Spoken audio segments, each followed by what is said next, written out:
Assalamualaikum warahmatullahi wabarakatuh.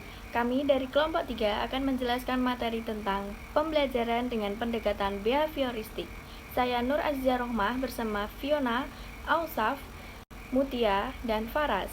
Teori behavioristik memiliki arti tingkah laku. Dengan kata lain, manusia belajar dipengaruhi oleh kejadian-kejadian di dalam lingkungannya yang akan memberikan pengalaman-pengalaman belajar. Belajar sendiri memiliki arti pengertian sebagai proses tingkah laku yang terjadi karena adanya stimulasi dan respon yang dapat diamati. Seseorang telah dianggap belajar apabila mampu menunjukkan perubahan tingkah laku. Saya Fiona Firza. Poin-poin yang akan kita pelajari diantaranya adalah prinsip behavioristik, hukum pada behavioristik, ciri-ciri pada teori behavioristik, dan terakhir adalah kelebihan dan kekurangan teori behavioristik. Prinsip belajar teori behavioristik diantaranya adalah apabila seseorang sudah menunjukkan perubahan perilaku, maka dikatakan sudah belajar. Artinya, kegiatan belajar tidak membawa perubahan perilaku tidak dianggap belajar. Yang kedua adalah, hal yang paling penting pada teori ini adalah stimulus dan respon, karena bisa diamati. Yang ketiga adalah hal-hal selain stimulus dan respon tidak dianggap penting, karena tidak bisa diamati. Yang terakhir, adanya penguatan atau reinforcement, yaitu hal-hal yang bisa memperkuat respon. Penguatan bisa berupa penguatan positif dan negatif. Perkenalkan, saya Mutia Fadila Safitri. Di sini saya akan menjelaskan tentang hukum pada teori belajar behavioristik. Hukum pada teori belajar behavioristik itu ada 4. Yang pertama, hukum kesiapan. Hukum kesiapan berarti bahwa kegiatan pembelajaran akan memberikan hasil yang diinginkan jika ada kesiapan, baik kesiapan oleh pendidik maupun peserta didik. Yang kedua, ada hukum latihan. Hukum latihan memiliki arti bahwa semakin banyak latihan, semakin besar peluang untuk berhasil. Artinya, kegiatan pembelajaran akan berhasil jika peserta didik dibiasakan untuk latihan secara kontinu dan terukur. Yang ketiga, ada hukum efek. Hukum efek berarti bahwa efek yang dirasakan oleh peserta didik setelah belajar akan memotivasi dirinya untuk terus belajar. Contohnya, seseorang peserta didik mendapatkan hadiah berupa buku paket matematika karena berhasil mendapatkan nilai sempurna di ujian tulis matematika. Efek yang dirasakan adalah bangga dan bahagia. Efek itu diharapkan bisa memotivasi peserta didik tersebut untuk terus belajar. Yang terakhir ada hukum sikap. Hukum sikap berarti yang terbentuk setelah melakukan pembelajaran. Perubahan sikap dipengaruhi oleh hal-hal yang ia dapatkan selama kegiatan pembelajaran berlangsung. Baik, saya Faras Asma Zahrani. Ciri-ciri teori belajar behavioristik. Teori belajar ini dianggap sudah kuno oleh sebagian kalangan. Namun sampai saat ini teori ini masih sering digunakan atau dilakukan di Indonesia. Ciri-ciri ini yang membedakan teori ini dengan teori belajar lain. Yang pertama, mengutamakan pengaruh lingkungan.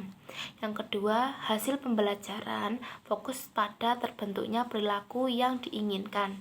Yang ketiga, mementingkan pembentukan reaksi atau respon. Yang keempat, bersifat mekanisme atau dilakukan dengan mekanis tertentu. Yang kelima, menganggap latihan itu adalah hal yang paling penting dalam proses pembelajaran. Saya Ausaf Iqlil Mu'adah. Saya akan menjelaskan tentang kelebihan serta kekurangan teori behavioristik. Setiap teori pembelajaran tentu memiliki kelebihan dan kekurangan. Begitupun teori behavioristik. Nah, di antara kelebihan teori behavioristik adalah yang pertama, yaitu peserta didik dibiasakan untuk latihan dan praktik, di mana di dalamnya terdapat unsur kecepatan, spontanitas, kelenturan, refleks, serta daya tahan. Yang kedua adalah mampu mendorong peserta didik untuk berpikiran secara linier dan konvergen. Berpikir linier yaitu proses pemikiran tahap demi tahap yang meningkat, di mana harus ada respon dalam setiap tahapnya sebelum tahap lain dilakukan. Atau bisa juga diartikan dengan berpikiran secara urut, lurus, sistematis, serta prosedural.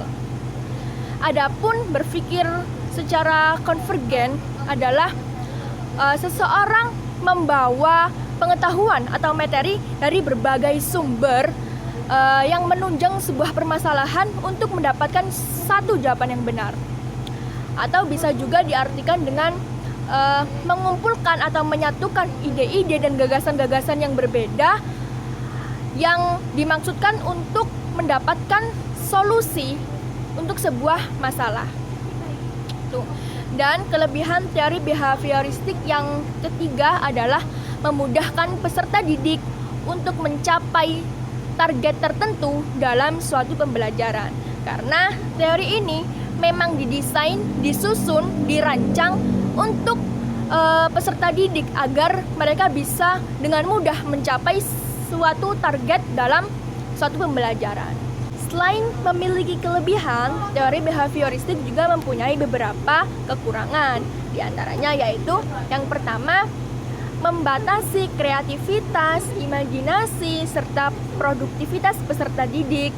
Karena menurut teori ini, pembelajaran adalah suatu pembentukan yang membawa peserta didik untuk mencapai satu target, untuk mencapai suatu target tertentu. Nah, sehingga peserta didik tidak mempunyai ruang untuk mengekspresikan imajinasinya, untuk mengekspresikan kreativitasnya. Peserta didik harus fokus pada tujuannya, harus fokus pada capaiannya, fokus pada target yang harus dicapai. Nah, yang kedua adalah pembelajaran hanya berfokus pada guru, sehingga peserta didik terkesan lebih pasif. Karena peserta didik hanya mendapatkan pembelajaran dari guru, dari apa yang disampaikan oleh guru mereka. Mereka tidak dididik, mereka tidak diajak untuk berkreasi sesuai dengan perkembangannya. Nah, yang ketiga yaitu berpotensi menimbulkan hukuman fisik maupun hukuman verbal, seperti hukuman bagi peserta didik yang melanggar peraturan, atau bahkan hukuman fisik seperti mencubit, memukul, atau menjewer. Nah, hukuman-hukuman seperti ini justru akan berakibat buruk pada perubahan perilaku peserta didik. Yang terakhir adalah timbul kesulitan untuk menjelaskan kondisi pembelajaran yang kompleks, dikarenakan teori ini hanya beracuan pada stimulus dan respon. Demikian penjelasan dari kami. Apabila terdapat kesalahan atau kekurangan, kami mohon maaf yang sebesar-besarnya. Dan apabila masih ada materi yang belum jelas atau masih belum dipahami, kami persilahkan teman-teman untuk bertanya. Sekian dari kami, terima kasih. Wassalamualaikum warahmatullahi wabarakatuh.